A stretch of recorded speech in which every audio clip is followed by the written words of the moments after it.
네, 사랑합니다. 축복합니다. 서울 선민교회에 섬기고 있는 엄현문 목사입니다.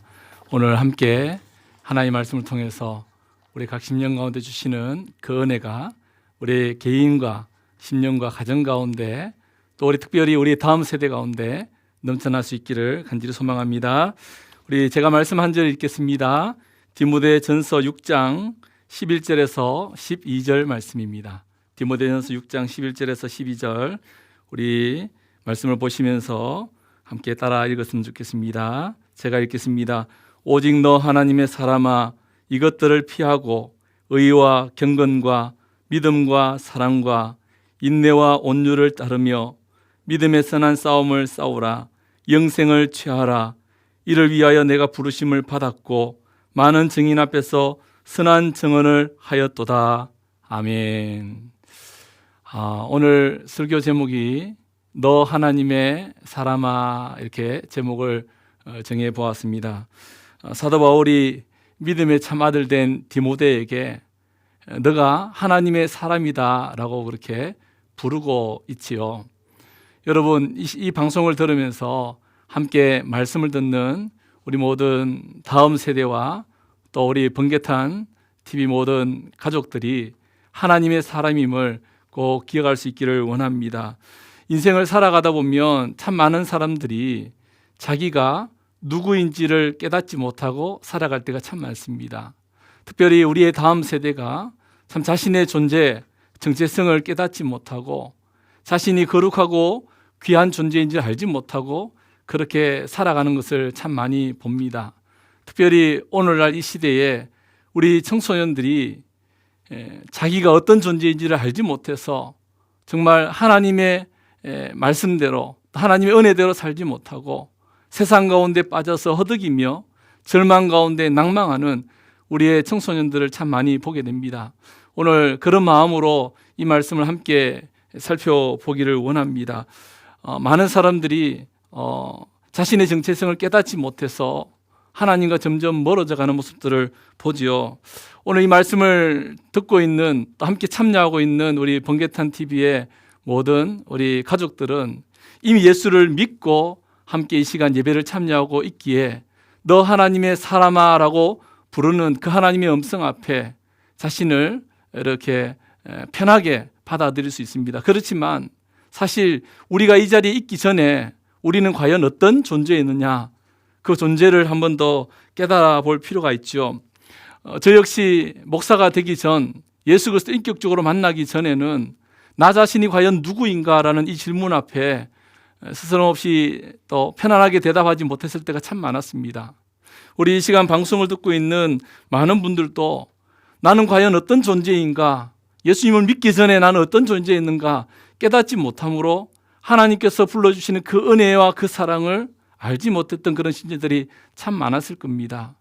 특별히 우리 청소년들이 우리의 다음 세대가 자기 자신이 어떤 존재인지를 깨닫지 못하고 그렇게 낭망하고 절망해 가고 있는 모습들을 참 많이 보는데 성경은 우리를 향하여 예수님을 알기 전에 어떤 존재인지를 이렇게 말씀합니다. 로마서 3장 23절에 보니까 모든 사람이 죄를 범하였으며 한마디로 모든 사람이 다 죄인이라는 거죠. 여러분 이 시간 방송을 듣고 있는 저와 여러분은 과거에 다 죄인이었습니다. 그래서 사도 바울은 로마에 있는 교회에 또 로마에 있는 성도들에게 의인은 없나니 하나도 없다라고 모두가 다 죄인이라고 그렇게 말해줍니다. 여러분 이 시간 아마 이 방송을 듣고 있는 저와 여러분이 누구냐라고 물으실 때 모두가 다 죄인이다라고 그렇게 말할 수밖에 없을 겁니다. 왜냐하면 죄 가운데 태어났고 죄를 짓고 살아가며 죄 가운데 거하고 있기 때문이죠. 그래서 사도 다윗은 시편 51편에서 이렇게 고백합니다. 내가 죄악 중에서 출생하였으며 어머니가 죄 중에 나를 잉태하였나이다. 죄악 중에서 태어났다고 고백합니다. 죄 중에 태어났다라는 거죠. 사랑하는 성도 여러분, 함께하는 우리의 다음 세대 여러분, 우리는 죄인입니다. 죄인이기에 예수님이 필요하고 죄인이기에 하나님이 필요한 거죠. 사도 바울은 에베소 2장에 보니까 에베소 교인들에게 이렇게 말합니다. 2장 1절에 보니까 그는 허물과 죄로 죽었던 너희를 살리셨도다.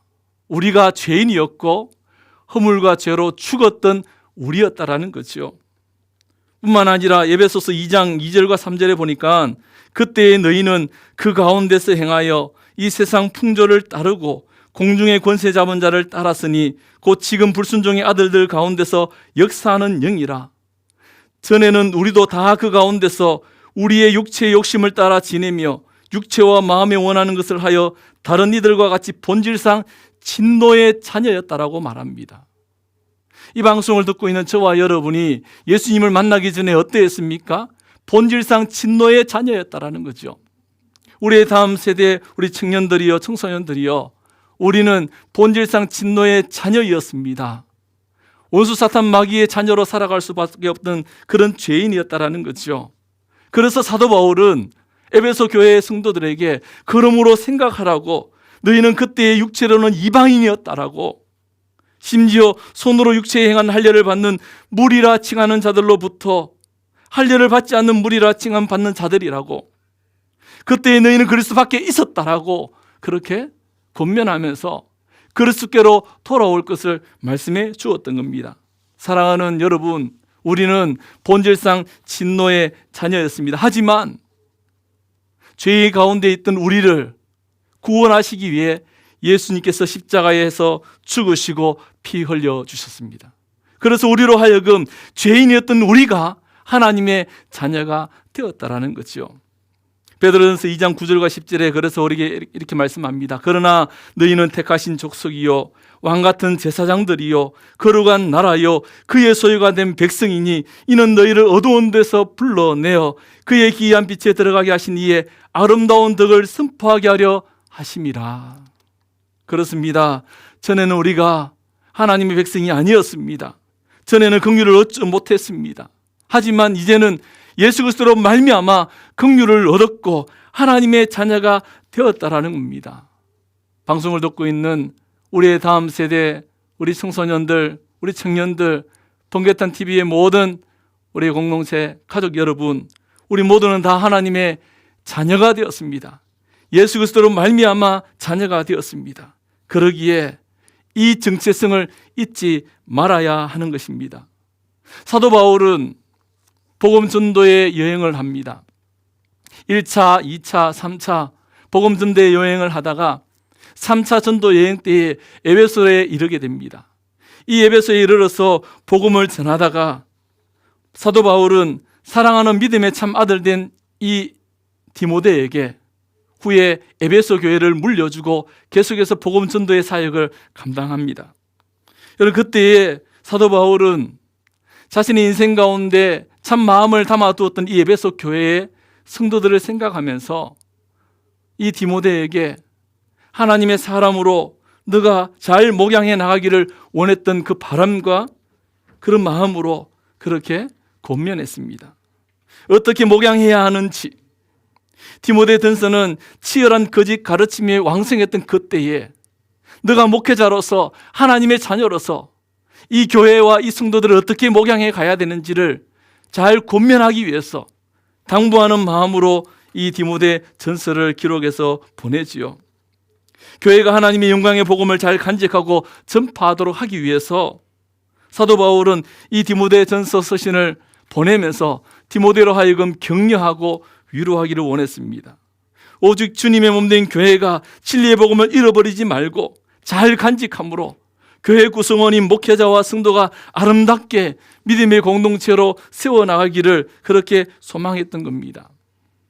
여러분, 우리 번개탄 TV 모든 우리 가족 여러분, 우리 청소년 여러분, 이 땅의 믿음의 청년들이여, 진실로 하나님의 영광의 복음을 간직하고 전파하는 복음의 통로로 축복의 통로가 되어야 할 줄 믿습니다. 이 디모데 전서를 바울은 마무리하면서 디모데에게 이렇게 권면합니다. 오직 너 하나님의 사람아. 오직 너 하나님의 사람아. 너 하나님의 사람이라는 거죠. 에베소 교회를 목양하고 있는 디모데야, 너는 하나님의 사람이라는 겁니다. 너의 그 정체성을 잃지 말라는 거죠. 이 땅 가운데 믿음의 삶을 살면서 때로는 힘들고 어려운 일들이 얼마나 많겠습니까? 에베소 교회를 목양하면서 다가오는 어려움과 아픔들이 얼마나 많겠습니까? 그때에 바울이 이 디모데를 향해서 너 하나님의 사람아, 너는 하나님의 사람이다. 절대로 낙심하지 말라. 절망하지 마라. 그렇게 권면해 주었다라는 거죠. 그런데 오늘 우리가 읽었던 디모데전서 6장 11절에 보면 오직 너 하나님의 사람아라는 이 하나님의 사람, 이 하나님의 사람이라는 이 말은 헬라어 안드로페데우라는 그런 단어입니다. 디모데후서 3장 17절에 보면 이 안드로페데우라는 이 단어를 동일하게 쓰고 있는데 디모데후서 3장 17절을 제가 읽어드리겠습니다. 이는 하나님의 사람으로 온전하게 하며 모든 선한 일을 향할 능력을 갖추게 하려 함이라. 이는 하나님의 사람으로 온전하게 하며, 즉 다시 말해서 모든 선한 일을 행하기에 온전케 된 성숙한 사람, 즉 성숙한 그리스도인들을 칭할 때에 그렇게 사용하는 단어가 안드로페데우라는 하나님의 사람이라는 단어입니다. 독특한 표현이죠. 즉 다시 말해서 하나님의 사람, 온전하게 그렇게 세워져가는 성숙한 그리스도인. 사랑하는 디모데야, 너는 성숙한 그리스도인이다. 하나님 너를 부르셨고 목양케 하셨고 때로는 영적 거짓 이단들이 교회를 흔들어 놓을 때에 그때 너는 하나님의 사람으로 성숙하게 세워져 가라 라고 그렇게 그의 정체성을 깨닫게 해 주었던 겁니다. 여러분, 이 시대를 살아가는 많은 다음 세대 청년들이요, 앞에서 있는 목회자뿐만 아니라 우리 모두는 믿음의 사람이요 하나님의 사람인 줄 믿습니다. 그러기에 그리스도의 보혈로 말미암아 깨끗게 되어졌고 그래서 성숙하게 세워져가는 그리스도인으로 하나님의 사람으로 우리를 부르고 계신다라는 거죠. 그러기에 사도 바울이 이 디모데를 부를 때에 그냥 디모데야라고 부르는 것과 하나님의 사람 디모데야라고 부르는 것은 차이가 엄청나다는 거죠. 저도 마찬가지죠. 저는 선민교회를 담임하고 있는 엄현목 목사입니다. 그런데 엄현목 이렇게 부르는 것과 선민교회 엄현목 목사님 이렇게 부르는 것은 벌써 질적으로 차이가 납니다. 왜냐하면 책임감이 다르는 거죠. 한 공동체의 그 부름의 지칭 때문에 책임감과 또 주어진 역할들이 다 그 속에 포함되어 있다는 겁니다. 그런 면에서 볼 때에 사도 바울은 디모데를 부를 때에 오직 너 하나님의 사람아, 절망 가운데 아픔 가운데 때로는 여러 가지 세상 풍조에 흔들릴 수 있는 그런 상황 가운데 너는 하나님의 사람이라는 그런 바램과 당부와 위로가 섞인 말이었다라는 거죠. 여러분, 하나님은 지금도 저와 여러분에게 너 하나님의 사람아라고 불러주십니다. 그래서 위로가 되는 것이죠. 그래서 힘을 얻게 되는 겁니다. 그런데 여러분, 이 하나님의 사람이라는 말이 구약 성경에 여러 곳에서도 나타나는 것을 봅니다. 특별히 하나님의 사람 이렇게 부름을 받았던 참 많은 분들이 있는데 몇 분들을 좀 소개해 드리면 신명기 33장 1절에 보니까 이렇게 말씀합니다. 하나님의 사람 모세가 죽기 전에 이스라엘 자손을 위하여 축복함이 이러하니라. 하나님의 사람 모세가 죽기 전에, 여러분, 모세는 죽기 직전에 이스라엘 자손들을 축복하는 광경을 묘사하는 그 마지막 부분에 있어서 이 모세가 어떤 사람인지를 말씀해 줍니다. 여러분, 모세는 어떤 사람일까요? 평생 동안 하나님을 바라보고 주 앞에서 순종하기를 위해 몸부림치며 살았던 자가 모세입니다. 나이 80세에 부름을 받아 이스라엘 백성들 적어도 200만 이상 되는 그 많은 숫자들을 가나안 땅으로 인도해 가기 위해 광야 40년 길을 걸어갔던 그런 지도자죠. 그런 이 모세에게 성경은 하나님의 사람 모세라고 그렇게 호칭해 줍니다. 우리 인생 가운데 일생을 마무리할 때에 너 하나님의 사람이라고 부름을 받는다면 얼마나 영광스러울까요? 하나님의 사람 모세는 죽기 전에 하나님의 사람이라는 호칭을 부름받았습니다. 이 시대를 살아가는 많은 그리스도인들이 하나님의 사람이라고 그렇게 부름받으면 얼마나 좋을까요? 열왕기상 17장 24절에 보면 또한 하나님의 사람으로 부름받은 한 사람을 소개해 주는데, 열왕기상 17장 24절에 이렇게 말씀합니다. 여인이 엘리야에게 이르되 내가 이제야 당신은 하나님의 사람이시요 당신의 입에 있는 여호와의 말씀이 진실한 줄 아노라 하니라. 여러분 잘 아는 사람 엘리야 선지자입니다. 이 엘리야 선지자를 하나님의 사람이라고 말합니다. 누가 말했을까요? 사르밧 과부입니다. 아들이 죽게 된 이 절망적인 상황에서 이 여인은 자기의 문제를 엘리야에게 호소하지요. 엘리야가 하나님께 부르짖음으로 그 아들이 살아납니다.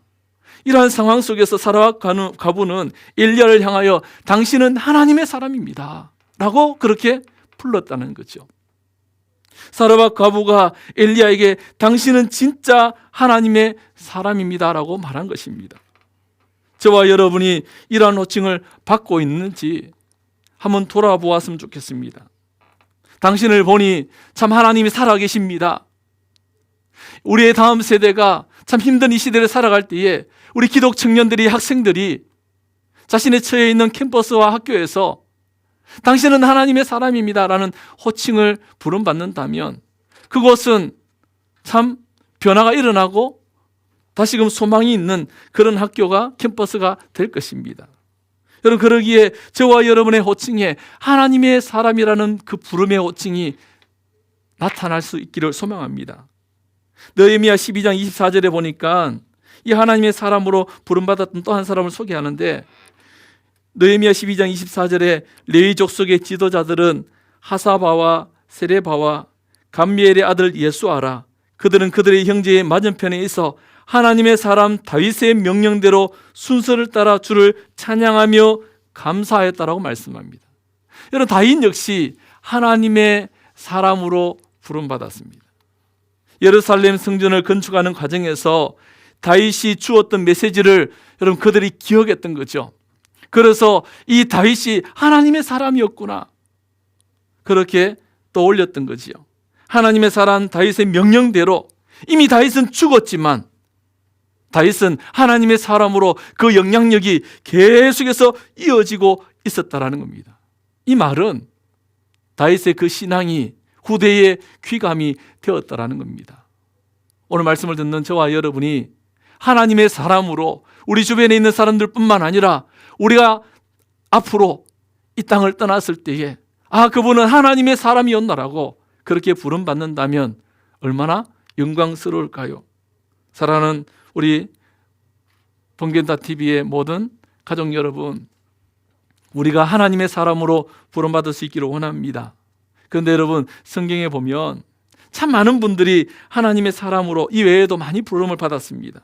사무엘상 9장 6절에는 사무엘이, 열왕기하 4장 7절에는 엘리사가, 그리고 예레미야 35장 4절에서는 레갑 사람 하나니 하나님의 사람으로 부름을 받았어요. 참 이 시대에 살아가는 우리에게, 믿음의 사람들에게 큰 도전을 주지 않을 수 없죠. 모두가 다 자기 자신을 위해 살았던 자가 아니라 하나님을 위해서 살았던 자들, 복음을 위해서 희생했던 자들, 그들을 모두 다 성경은 하나님의 사람이었다라고, 온전히 하나님의 영광을 위해 살았던 그들, 하나님의 뜻을 쫓아서 살았던 그들을 향하여 하나님의 사람이라고 말하고 있다라는 겁니다. 여러분, 자기를 위해 사는 자가 아니죠. 하나님을 위해 사는 자가 하나님의 사람입니다. 우리의 다음 세대가 자기 자신을 위해 사는 것이 아니라 하나님을 위해 살아갈 수 있기를 원합니다. 그리할 때에 하나님은 저와 여러분을 더욱더 보배롭고 존귀하게 사용해 주실 줄 믿습니다. 여러분, 그런데 오늘날 많은 청소년들이 과연 나는 누구인가 잘 알지 못하고 그렇게 살아갑니다. 그래서 비관하고 때로는 자기의 목숨도, 자신의 처진을 비관하면서 그렇게 쉽게 생각해 버릴 때가 참 많죠.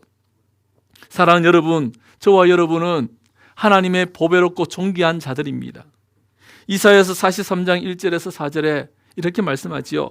야곱아, 너를 창조하신 여호와께서 지금 말씀하시느니라. 이스라엘아, 너를 지으신 이가 말씀하시느니라. 너는 두려워하지 말라. 내가 너를 구속하였고 내가 너를 지명하여 불렀나니 너는 내 것이라. 너는 내 것이라. 내가 너를 지명하여 불렀다라고 말씀합니다. 그래서 이사야서 43장 4절에 하나님께서 뭐라고 말씀하십니까? 내가 내 눈에 보배롭고 존귀하며, 하나님의 눈에 보배롭고 존귀한 자라는 거죠. 우리의 다음 세대 청소년들이요, 여러분들은 하나님의 눈에 보배롭고 존귀한 자들입니다. 그러기에 이 정체성을 잃어버리면 안 되는 거죠. 내가 과연 어떤 존재이냐, 그것을 깨닫는 순간 그런 삶을 살아갈 수가 있습니다. 보배롭고 존귀한 자기에 보배롭고 존귀하게 살아가야만 하는 것이죠. 여러분, 저와 여러분이 하나님의 눈에 넣어도 아프지 않는 그런 보배롭고 존귀한 자들임을 꼭 기억할 수 있기를 원합니다. 우리 주변에 있는 우리의 친구들, 우리의 가족들도 어떤 사람들일까요? 보배롭고 존귀한 자들이죠. 여러분, 그들 모두가 다 하나님께서 그들을 위해서 십자가에 당신의 아들을 내어주시면서 죽게 하셨습니다. 얼마나 사랑하셨습니까? 여러분, 그 사랑을 알고 있기에 하나님의 사람들은 늘 그 은혜와 그 사랑을 깨닫고 믿음의 길, 십자가의 길을 걸어가는 줄 믿습니다. 사랑하는 성도 여러분, 다음 세대 우리 청소년 여러분, 우리 주변에 있는 우리의 부모님들, 또 우리의 심지어 교회에 속해 있는 목사님, 장로님, 권사님, 집사님, 우리 주변에 있는 많은 분들이 다 모두가 다 보배롭고 존귀한 자들입니다. 이 사실을 꼭 기억할 수 있기를 원합니다. 최근에 저는 커피를 이렇게 내리는 공부를 하고 있습니다. 이 핸드드립 커피를 배우고 있는데요, 최근에 제가 보배롭고 존귀하게 여기는 것이 뭘까 이렇게 말씀을 준비하며 생각해 보니까, 핸드드립을 내릴 때에 서버라는 이 커피를 이렇게 받는 그릇이 있습니다. 유리 그릇이 있는데 이 그릇이 조금만 부딪히면 깨어져 버립니다. 그래서 제가 커피를 내리면서 커피를 마시면서 야, 참 좋구나. 그런데 그 서버를 대하는 태도가 제가 굉장히 아끼면서 조심스럽게 그렇게 하고 있는 거죠. 왜 그럴까요? 커피를 사랑하고 커피를 내리는 것을 즐거워하고 또 그 커피를 마실 때 기쁘니까 그 서버라는 이 받침 그릇을 아주 귀하게 여길 수밖에 없는 거죠. 왜냐하면 그것이 없으면 안 되니까요. 커피를 이렇게 내려서 마지막에 이렇게 커피를 조금 식히면서 섞는 그런 시간들이 있습니다. 그런데 그렇게 섞으면서 시간을 보낼 때에 참 행복합니다. 그 순간만큼은 잘 섞여서 맛있는 맛이 나올 거지, 이런 생각들을 할 때마다 행복한데, 제가 오늘 말씀을 생각하면서 그런 생각들을 했어요. 참 보배롭고 존귀한 것, 우리 주변에 참 많은데 그것을 잊고 살았구나. 여러분, 5월은 가정의 달입니다. 5월은 가정의 달인데 우리의 부모님들, 우리의 형제 자매들, 또 심지어 우리 교회 공동체에 속해 있는 주변의 많은 분들이 모두가 다 보배롭고 존귀한 자들이라는 거죠. 그들은 모두가 다 하나님의 사람이라는 겁니다. 여러분, 그러기에 하나님의 사람이기에 쉽게 대할 수 없고 그 한 사람 한 사람을 존귀하게 여길 수 있어야 한다는 겁니다. 사랑하는 다음 세대 우리 청년들이요, 청소년들이요, 우리는 하나님의 사람입니다. 아멘. 그렇다면 여러분, 하나님의 사람으로서 갖추어야 될 모습이 있습니다. 태도가 있습니다. 그 부분을 우리가 함께 살펴보고 오늘 말씀을 좀 마무리하기를 원하는데, 여러분, 먼저 오늘 본문에 보면 오직 너 하나님의 사람아, 그렇게 말씀하면서 이렇게 말씀합니다. 이것들을 피하고 이것들을 피해야 한다라고 말씀합니다. 여러분, 여기서 이것들을 피하라 할 때에 피하다는 것은 도망하라, 보호하다, 그런 의미를 가지고 있습니다. 여러분, 하나님의 사람들이 피해야 할 것이 있습니다. 우리의 다음 세대 청소년들이 피해야 할 것이 있습니다.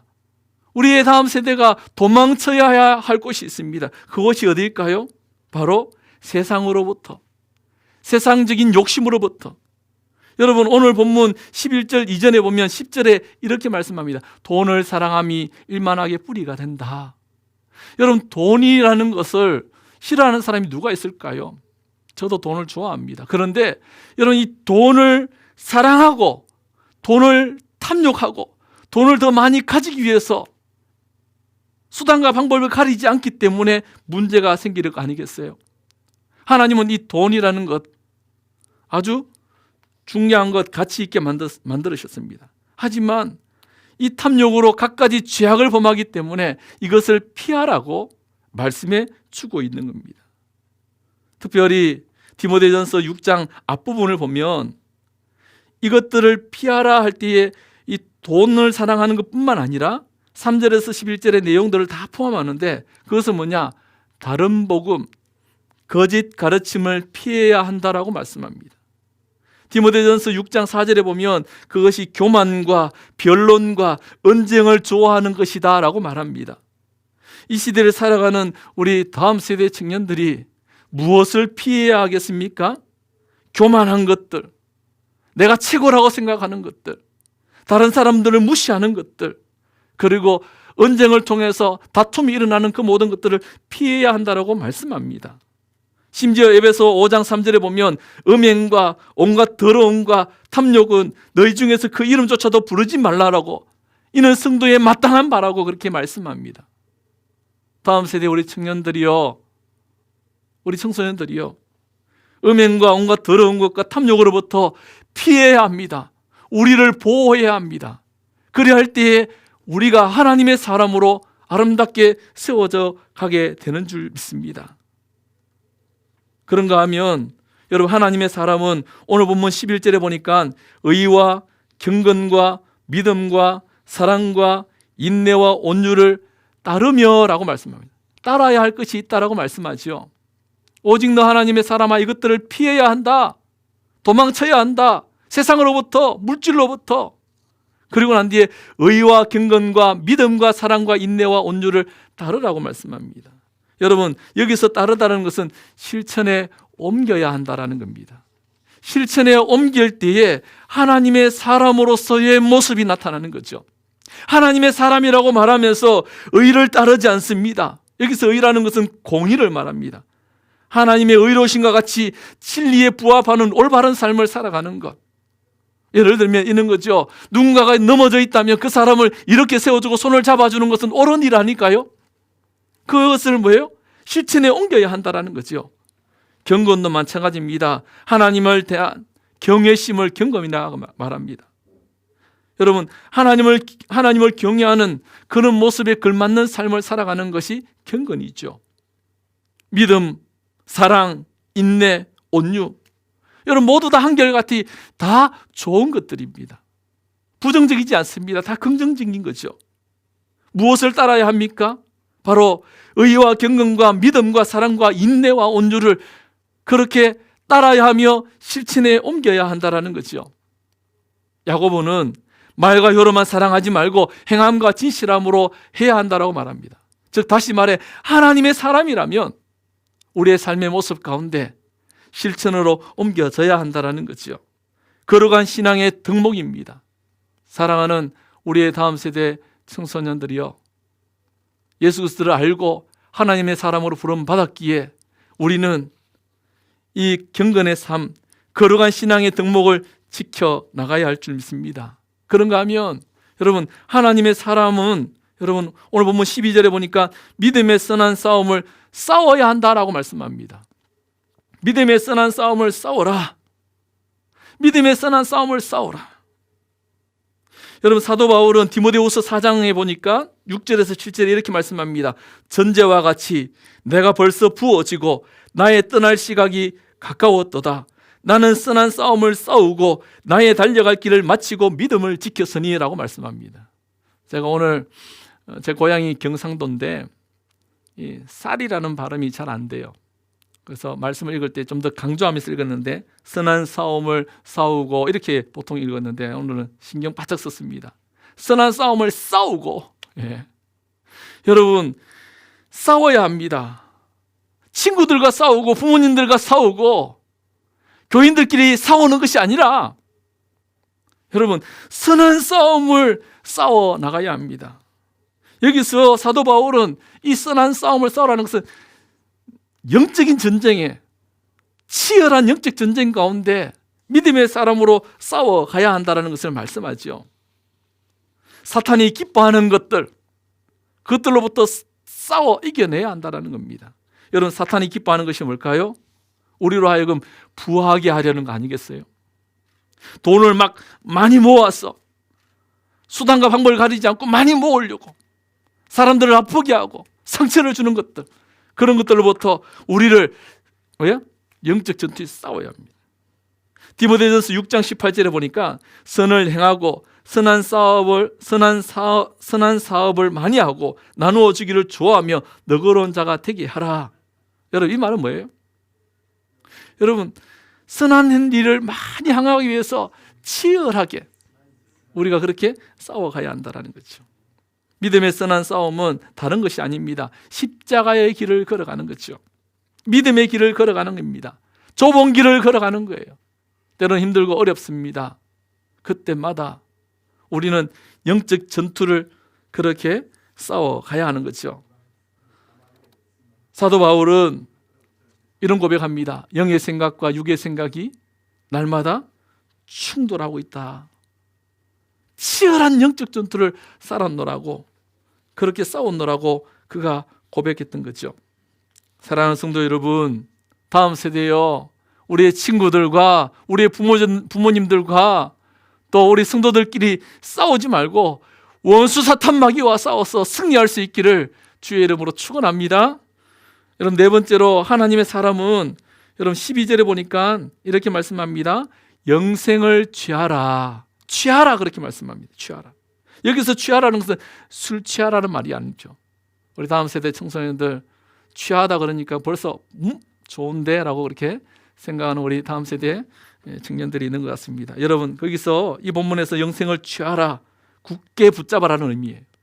굳게 영생을 굳게 붙잡아라. 하나님의 사람이기에 하나님께서 당신의 아들 십자가로 말미암아 우리에게 영원한 생명을 주셨다면 영원한 생명을 굳게 붙잡아야 되는 거예요. 놓쳐버리면 안 된다는 거죠. 그래서 영생을 누리고 나누는 삶을 살아가라는 의미입니다.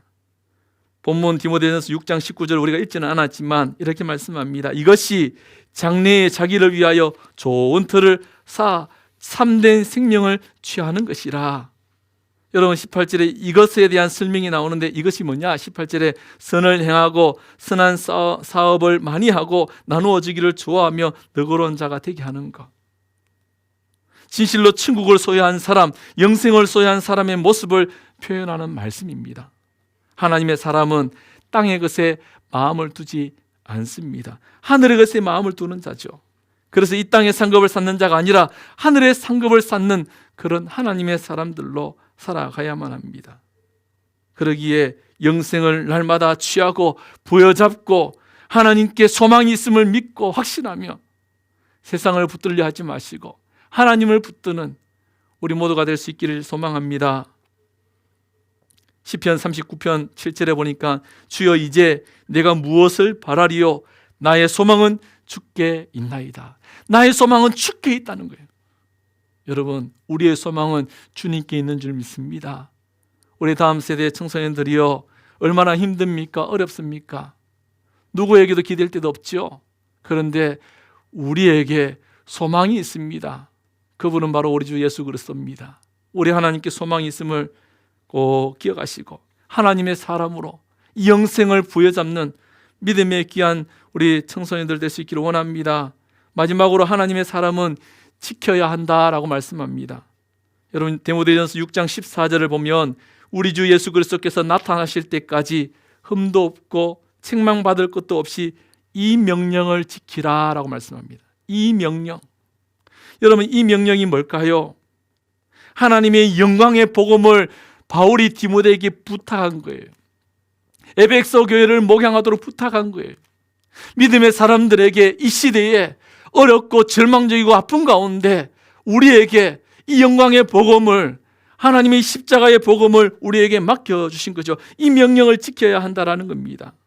13절에 보면 하나님의 영광의 복음의 근거를 이렇게 소개합니다. 13절입니다. 만물을 살게 하신 하나님 앞과 본디오 빌라도를 향하여 선한 증언을 하신 그리스도 예수 앞에서 내가 너를 명하노니 하나님과 예수 그리스도 앞에서 명했던 거죠. 이 명령을 지키라는 거죠. 사랑하는 여러분, 저와 여러분을 향하여 오늘 말씀하시는 성령의 음성을 들을 수 있기를 소망합니다. 피로 값주고 세워주신 주님의 몸된 교회요, 이 시대의 믿음의 사람들로 하여금 살아나기를 원하는 수많은 사람들에게 생명의 복음을 가지고 나아가라고, 세상에 나아가라고 이 명령을 말씀하신 거죠. 그러기에 이 명령을 지켜야 하는 줄 믿습니다. 하나님의 사람은 하나님의 명령을 따르고 하나님의 명령을 지키는 겁니다. 말씀을 맺습니다. 여러분, 피하라. 하나님의 사람은 피하라. 따라야 한다. 실천에 옮겨야 한다. 선한 싸움을 싸워야 한다. 주님께서 우리에게 주신 그 명령을 지켜야 한다. 왜냐? 너는 하나님의 사람이기 때문이다 라고 말합니다. 그 정체성을 잃지 않을 때에 그 명령을 따라 순종하며 살아가게 되는 줄 믿습니다. 저는 어릴 때부터 모태신앙으로 자랐습니다. 그런데 어릴 때에 사춘기를 지나면서 교회에 있지만 예수 그리스도를 인격적으로 만나지 못해서 때로는 좌절하고 실망하고 넘어질 때 참 많았습니다. 근데 참 감사한 것은 모태신앙이기에 그래도 이랬든 저랬든 교회에서 자랄 수 있었습니다. 그러다가 수련을 통해서 예수 그리스도 인격적으로 만나고 참 내가 죄인이었구나 그렇게 회개하며 이제는 남은 생에 주와 복음에 살겠노라고 그렇게 다짐했던 시간들이 있었습니다. 그러면서 지금까지 이렇게 걸어왔는데 참 힘들고 어려울 때에 하나님 앞에서 불렀던 찬양이 있습니다. 오늘 그 찬양 함께 부르고 마무리했으면 좋겠는데요. 이 찬양 부를 때마다 참 제 마음 가운데 위로가 많이 됐습니다. 왜냐하면 하나님 실수하지 않으시거든요. 가난한 농부의 아들로 태어나서 어려웠던 가정생활, 고등학교를 다닐 때에 하루에 5시간 통학을 해야 되는 어려움도 있었습니다. 별을 보고 나갔다가 별을 보고 들어와야 되고 참 힘들고 어려웠는데 그때마다 최용동 목사님께서 찬양하신 이 찬양, 하나님을 실수하지 않으신다네, 이 찬양 때문에 참 위로받고 힘을 얻었습니다. 지금도 우리의 다음 세대의 우리 청년들이, 우리 학생들이 절망 가운데 낙심 가운데 있다면 하나님의 사람임을 깨닫고 끝까지 하나님을 부여잡고 하나님이 결코 실수하지 않는다는 이 사실을 기억하고 오늘을 주님을 바라보며 승리할 수 있기를 원합니다. 우리 함께 찬양하시는 분들은 함께 찬양해 볼까요? 하나님을 실수하지 않으신다네, 내가 걷는 이 길이 혹 후보도는 수가 있어도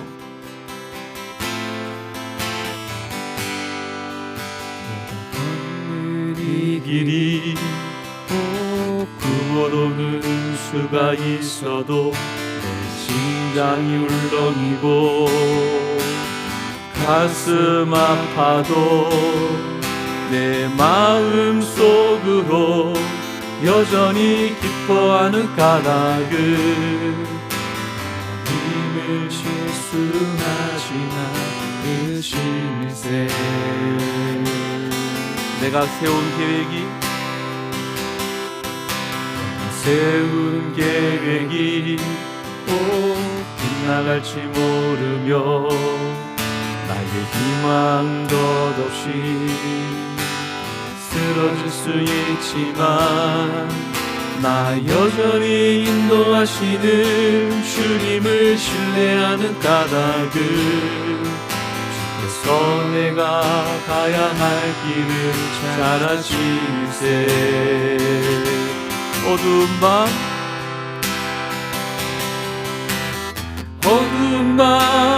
어둠이 깊어 날이 다시는 밝지 않을 것 같아 보여도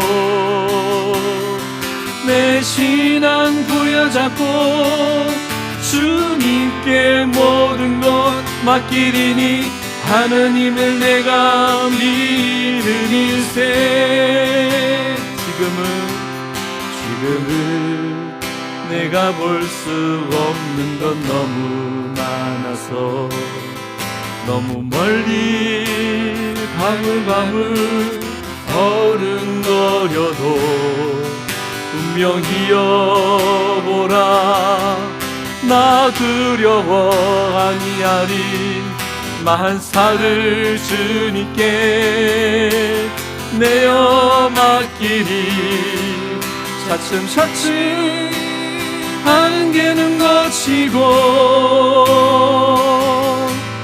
하나님 지으신 빛이 뚜렷이 보이리라 가는 길이 온통 어둡게만 보여도 하나님은 실수하지 않으신다네. 우리 시간 함께 우리 한 1분 정도만 오늘 말씀을 기억하며 기도하면 좋겠습니다. 우리 청소년들 절망 가운데 있습니까? 낙심 가운데 있습니까? 여러분들은 하나님의 사람입니다. 그러기에 하나님만 의지하고 나아가면 결코 하나님은 실수하지 않으시고 우리를 인도하시고 자기 분야의 전문가로 이 시대의 믿음의 거장들로 세워져 주실 줄 믿습니다. 이 믿음의 확신을 가지고 오늘 말씀을 기억하며 우리 한 20초 30초만 함께 기도하겠습니다. 하나님 아버지 감사합니다. 아버지 하나님, 이 방송을 듣고 있는 우리의 다음 세대, 우리의 믿음의 귀한 성도들 가족들을 주님께서 축복하시고 하나님의 사람으로 아름답게 세워져갈 수 있도록 인도하여 주옵소서. 세상의 것보다 세상의 것을 볼때 주님이 기뻐하시고 영원한 것을 소유하고 믿음이 주어 온전히 하시는 예수님만 바라보시며 우리 모든 번개산 TV의 가족들 될 수 있도록 주여 역사하여 주시옵소서. 하나님 아버지 감사합니다. 우리를 오늘도 이 은혜의 자리에 부르시고 하나님의 말씀으로 다시금 우리가 어떤 존재인지를 깨닫게 하시니 감사합니다. 하나님의 사람으로 하나님께서 우리를 부르셨기에 이 험악한 세상 가운데서도 믿음의 걸음을 잘 걸어갈 수 있도록 함께하여 주옵소서. 우리 힘으로 할 수 없기에 성령의 도움을 구합니다. 주여 역사하여 주시고 하나님의 사람임을 깨닫고 날마다 하늘의 그 영원한 것을 바라보며 믿음의 걸음을 걸어갈 수 있는 우리 모든 다음 세대, 우리 모든 믿음의 성도들 될 수 있도록 두 손 들어 축복하여 주옵소서. 감사하며 예수님의 이름으로 기도하옵나이다. 아멘.